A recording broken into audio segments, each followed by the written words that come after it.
Hi everyone.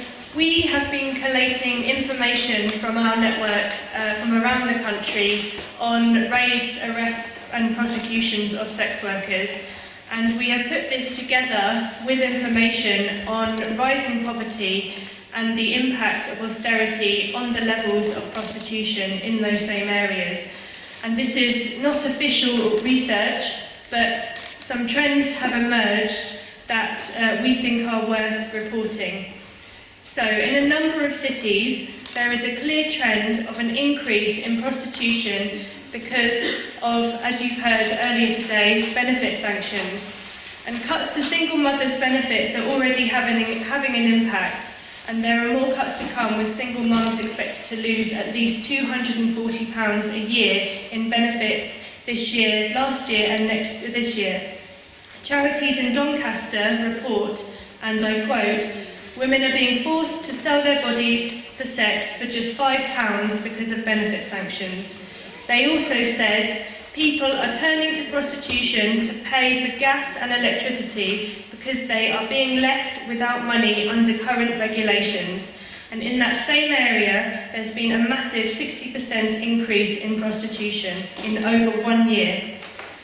In some places, police and charity workers acknowledge the increase in prostitution because of desperate poverty, but then within a couple of years there is a major crackdown. So, for example, in 2012 in Hull, there was a series of graphic reports from police and charity workers that, to quote, "Mums were selling sex to feed their children."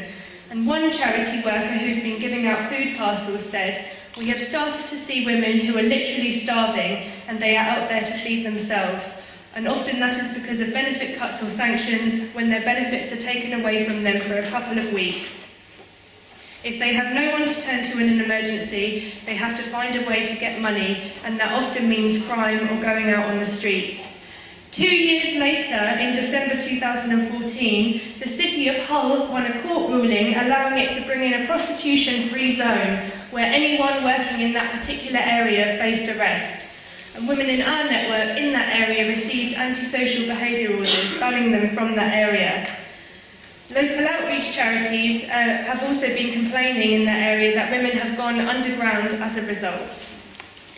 Just going from press reports from women in our network, which is in no way comprehensive, but in the last 6 months there have been crackdowns against women on the street in Bolton, Nottingham, Peterborough and Wolverhampton, and in London, in Hackney and Ilford.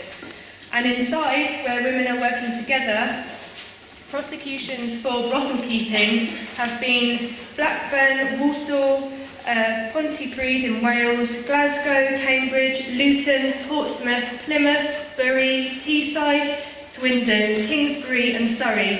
And in London, Camden, Ilford, Golders Green, Hounslow, Wembley, Hillingdon and Redbridge. And confirmed by government figures which show an increase in the prosecutions for brothel keeping, which were 96 for the past year compared to 55 with the previous years. And this is the charge that is most often used against women working together collectively from premises. Figures show prosecution for loitering and soliciting appear to have gone down, but we know that antisocial behaviour orders have gone up.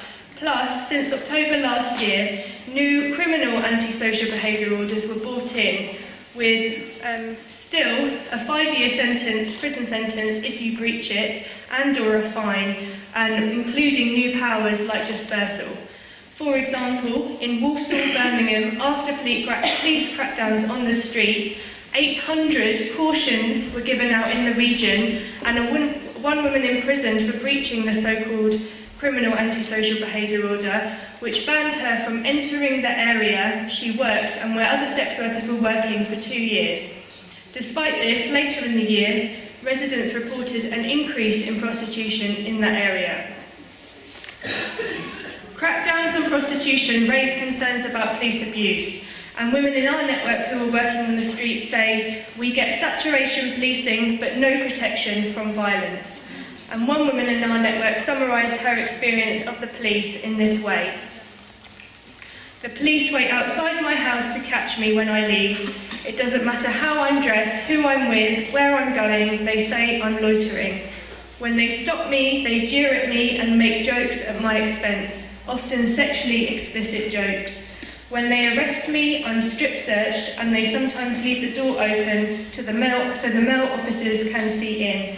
All this is to humiliate me. What I'm saying will be also corroborated by other speakers later, and it's also worth noting that senior police officers have acknowledged that operations to tackle the trade are counterproductive and likely to put women's lives at risk. So in summary, we've seen a big increase in prostitution and an increase in prosecutions, and every time there is a disaster, the only response has been to crack down further, ban brothels, or to introduce managed zones. But why not introduce decriminalisation? And why can't the anti-prostitution strategy be the abolition of benefit cuts and sanctions?